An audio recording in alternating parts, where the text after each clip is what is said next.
মাদ্রাসা service কমিশনের পরীক্ষার জন্য সকল ক্যান্ডিডেটের মনে কিন্তু ইতিমধ্যে একটা উন্মাদনা, অস্থিরতা এবং সেই সঙ্গে অধীর আগ্রহে সকল ক্যান্ডিডেট অপেক্ষা করছেন এই পরীক্ষার জন্য।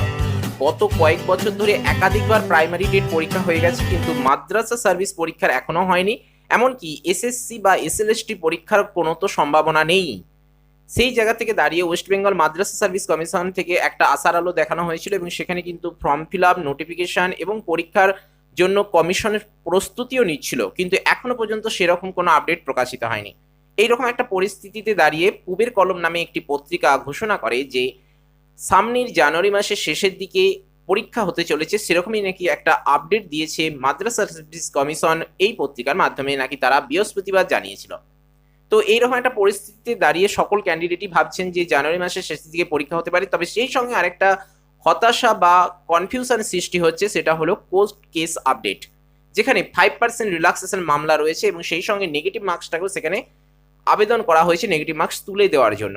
তবে সেটাও কিন্তু সম্পূর্ণ পিছিয়ে যাওয়া নয়, কেননা এক পক্ষ বলছে নেগেটিভ মার্কিং থাকা দরকার এবং সেই সঙ্গে 5% রিল্যাক্সেশনের দরকার নেই, কিন্তু অপর পক্ষ বলছে যে অন্যান্য পরীক্ষা বা মাদ্রাসা সার্ভিস কমিশনের আগের পরীক্ষাতেও তো 5% রিল্যাক্সেশন ছিল এবং সেই সঙ্গে এসএসসির ক্ষেত্রেও তো থাকে বা এসএলএসটির ক্ষেত্রেও তো থাকে, তাহলে এবারেই বা থাকবে না কেন? তো এই উভয় পক্ষের মতবিরোধের জন্য যে জটিলতা সৃষ্টি হয়েছে, সেই জটিলতার মুহূর্তে আবার একটা নতুন তথ্য এসে যোগ দেওয়ার কারণে সে বিষয়টাকে আরো একটু জটিল করে তুলেছে। সেটা হলো ইউনিয়ন অফ ইন্ডিয়ার রিপোর্ট, যেখানে বলা হয়েছে যে কেবলমাত্র ধর্মীয় শিক্ষাদানকারী স্কুলগুলিতেই 5% রিল্যাক্সেশন দেওয়া যাবে না, কিন্তু অন্যান্য স্কুলগুলিতে যেখানে ধর্মীয় শিক্ষার পাশাপাশি অন্যান্য শিক্ষা দেওয়া হয় সেখানে কিন্তু 5% রিল্যাক্সেশন দিতে মাদ্রাসা সার্ভিস কমিশনের কোনো বাধা থাকার কথা নয়। তো সব মিলিয়ে এরকম যে একটা টালমাটাল পরিস্থিতি সৃষ্টি হয়েছে, সেরকম একটা পরিস্থিতিতে দাঁড়িয়ে আজকের এপিসোডে আমরা আপনাদের নিকট উপস্থাপন করতে চাই মাদ্রাসা সার্ভিস কমিশন পরীক্ষার যে গেজেট প্রকাশিত হয়েছিল সবার প্রথম, তারপরে তো আসে নোটিফিকেশন, তারপরে তো ফর্ম ফিল আপ এবং তারপরে দীর্ঘ 6টা মাস কেটে গেছে।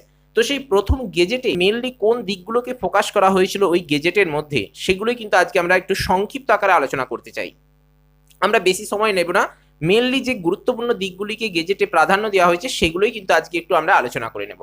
তাই আজকের এপিসোড খুবই গুরুত্বপূর্ণ হতে চলেছে। আমরা সম্পূর্ণ মনোযোগ দিয়ে এবং সেই সঙ্গে ধৈর্য সহকারে শুনুন এবং সেই সঙ্গে আপনাদের কিছু গুরুত্বপূর্ণ মতামত পরামর্শ থাকলে নির্দ্বিধায় কমেন্ট বক্সে জানান। আপনাদের মতামত, আপনাদের গুরুত্বপূর্ণ কমেন্টগুলো আমরা সসম্মানে গ্রহণ করব। সেই সঙ্গে ভিডিওটিকে একটি লাইক, প্রয়োজনের সাথে শেয়ার এবং চ্যানেলে নতুন এসে থাকলে অবশ্যই সাবস্ক্রাইব করে অল নোটিফিকেশনটি অন করবেন, কেননা আপনাদের উৎসাহই আমাদের এগিয়ে চলার একমাত্র পাথেয়। আসুন এই মাদ্রাসা সার্ভিস কমিশনের জন্য প্রকাশিত গেজেটে মূল যে বিষয়গুলির উপর ফোকাস করা হয়েছে সেগুলো একটু সংক্ষেপে আলোচনা করে নিই। দেখুন, এখানে আমরা পরপর যে গুরুত্বপূর্ণ বিষয়গুলো রয়েছে সেগুলো একে একে উল্লেখ করেছি। প্রথমে যেটা রয়েছে, কমিশন এসএলএসটি পরীক্ষায় প্রাপ্ত নম্বরের ভিত্তিতে কিন্তু নিয়োগ করবেন, অর্থাৎ যেটাকে আমরা বলছি মাদ্রাসা সার্ভিস কমিশন, এবং সেটাকেই কিন্তু এখানে এসএলএসটির কথা বলা হয়েছে, অর্থাৎ স্টেট লেভেল সিলেকশন টেস্ট এর মাধ্যমে কিন্তু ক্যান্ডিডেটদেরকে এখানে সিলেক্ট করবে মাদ্রাসা সার্ভিস কমিশন। তারপরে যেটা বলা হয়েছে যে শিক্ষাকর্মী নিয়োগের ক্ষেত্রে, অর্থাৎ নন টিচিং স্টাফ, সেটাও বলা হয়েছিল এই গেজেটের ক্ষেত্রে, অর্থাৎ গেজেটে তো কেবলমাত্র শিক্ষকদের নয়, শিক্ষাকর্মী সমস্ত ব্যাপারটা বলা হয়েছিল। তো সেই শিক্ষাকর্মী নিয়োগের ক্ষেত্রে প্রিলিমিনারি টেস্ট অর্থাৎ পিটিও কিন্তু হবে এবং সেই পিটির উপর ভিত্তি করে কিন্তু শিক্ষাকর্মী নিয়োগ করাবে, কিন্তু শিক্ষকের ক্ষেত্রে এই পিটির ব্যাপারটা একটু আলাদা। কিরকম সেটাই দেখুন পরবর্তী কলামে রয়েছে। এখানে বলা রয়েছে যে শিক্ষক পদে নিয়োগের জন্য মেন পরীক্ষা হবে 90 নম্বরের এবং ইন্টারভিউ হবে 10 নম্বরের, এবং বিশেষ দ্রষ্টব্যের মধ্যে যেটা বলা হচ্ছে যে এক্ষেত্রে এই প্রিলিমিনারি টেস্ট অর্থাৎ পিটি হওয়ার নির্ভর করছে আবেদনকারী ক্যান্ডিডেটদের ওপর, অর্থাৎ আবেদনকারী ক্যান্ডিডেট যদি বেশি হয় তাহলে কিন্তু কমিশন চাইলে পিটি নিতে পারে এবং সাথে পাস করতে পারলে কিন্তু ক্যান্ডিডেটকে মেন পরীক্ষা নেওয়া হতে পারে। কিন্তু যদি আবেদনকারী ক্যান্ডিডেটের সংখ্যা কম হয় তাহলে কিন্তু এই পিটি পরীক্ষা নাও হতে পারে, সেটা তাহলে সম্পূর্ণ নির্ভর করছে কমিশনের উপর। দেখুন, এখানে আবেদনকারী ক্যান্ডিডেটদের কথা বলা হলেও কমিশন কতগুলোকে বেশি সংখ্যক ধরছে, কতগুলো ক্যান্ডিডেটকে কম সংখ্যক ধরছে সেটা কিন্তু বলা যাবে না, কেননা যেহেতু দীর্ঘদিন পরীক্ষা হয়নি, স্বাভাবিকভাবে আমরা সকলেই জানি যে 2,35,000 বা 34,000 সামথিং কিন্তু আবেদন হয়েছে এবং সেইভাবে কিন্তু এখানে আবেদনকারী ক্যান্ডিডেট বেশি হওয়ার কারণে কি হবে বলা যাচ্ছে না। যাই হোক, তবুও কিন্তু বলা যেতে পারে যে এখানে সাবজেক্টেরই পরীক্ষা হবে, কোনো রকম পিটি কিন্তু হবে না। আচ্ছা বেশ, পরবর্তী যেটা রয়েছে ক্লার্ক পদে নিয়োগের ক্ষেত্রে কম্পিউটার টাইপিং টেস্ট এবং কম্পিউটার প্রফিসিয়েন্সি টেস্ট কিন্তু থাকবে। প্রতিটি পদের ক্ষেত্রেই মেন পরীক্ষার পর কিন্তু ইন্টারভিউ হবে। কেমন? ইন্টারভিউ কিন্তু আগে হবে না। তারপরে রয়েছে কমিশন প্রিলিমিনারি টেস্ট তথা পিটির ক্ষেত্রে নেগেটিভ মার্কিং কিন্তু চালু করতে পারেন। প্রথমে যে পিটি হবে এবং সেই পিটিতে পাস মার্কের উপর ডিপেন্ড করছে, তো সেখানে কিন্তু ছেলেদেরকে কাট আউট করে দেওয়ার জন্য বা ক্যান্ডিডেটদেরকে ছাঁটাই করে দেওয়ার জন্য কিন্তু এখানে নেগেটিভ মার্কিং কিন্তু কমিশন চাইলে রাখতে পারে, তবে সেটা কিন্তু মাস্ট নয়, বিষয়টা খেয়াল করুন। তারপরে যেটা রয়েছে, টেট উত্তীর্ণ যোগ্য প্রার্থীরা মেন পরীক্ষায় বসার সুযোগ পাবেন। ঠিক আছে, আচ্ছা, প্রতিটি পদের জন্য যোগ্যতা যাচাইকরণ থাকছে। কমিশন প্রিলিমিনারি টেস্টের ক্ষেত্রে ন্যূনতম কোয়ালিফাইং মার্কস, এটা একটু লক্ষ্য করুন যে কেবলমাত্র পি টেস্টের ক্ষেত্রে কোয়ালিফাইং মার্কসটা কিন্তু নির্ধারণ করবে, অর্থাৎ পি টেট অর্থাৎ প্রিলিমিনারি টেস্ট কেবলমাত্র পাস করলেই চলবে, তারপরে আপনার যেটা ফাইনাল লিস্ট তৈরি হবে সেটাই কিন্তু আসছে।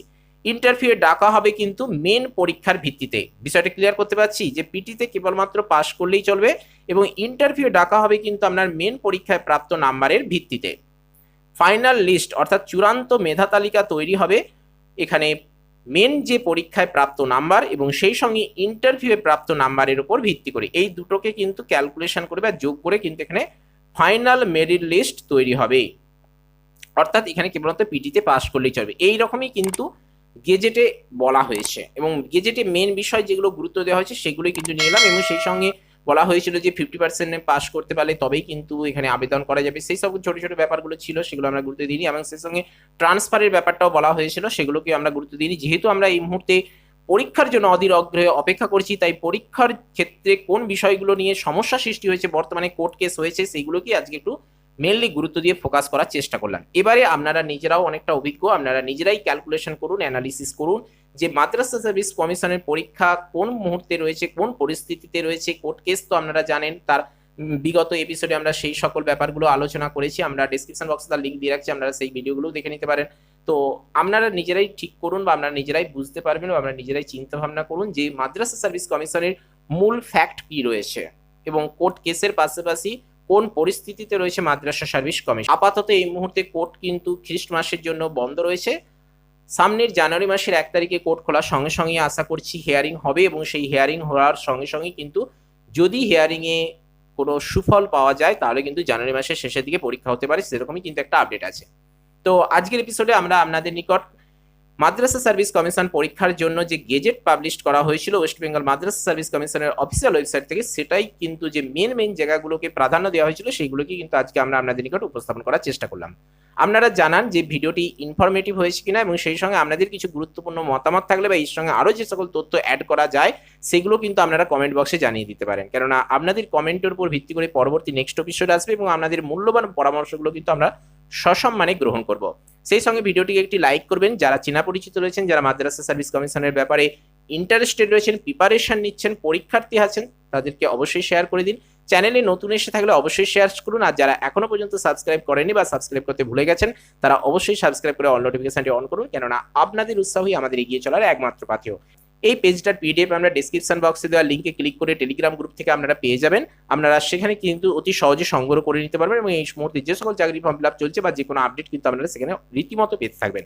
তো চলুন আজ আপাতত এই পর্যন্তই। নো মোর টুডে, দেখা হচ্ছে পরের এপিসোডে। জয় হিন্দ, বন্দে মাতরম।